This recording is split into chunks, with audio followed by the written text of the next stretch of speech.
Welcome to Chillin' 101. We hope this video helps. In this video, I will show you how to change the time on a Prius Prime. First, locate the Setup button on your vehicle's infotainment system.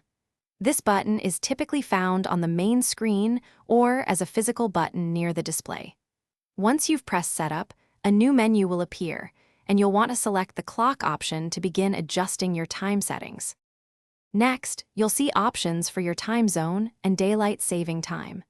It's important to select the correct time zone for your current location to ensure accuracy.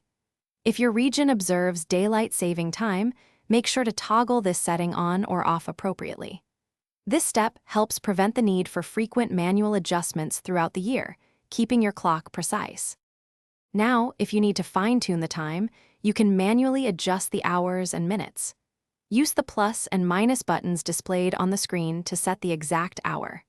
Then, proceed to adjust the minutes in the same way, ensuring your clock reflects the precise current time. This gives you full control over the final setting. Finally, take a moment to review the time displayed on your screen. Double-check that both the hour and minutes are set exactly as you intended. Once you are satisfied with the new time, simply exit the Settings menu. Your Prius Prime will automatically save these changes, and your clock will now be updated and accurate for your drives. Thanks for watching. Consider subscribing if we helped you.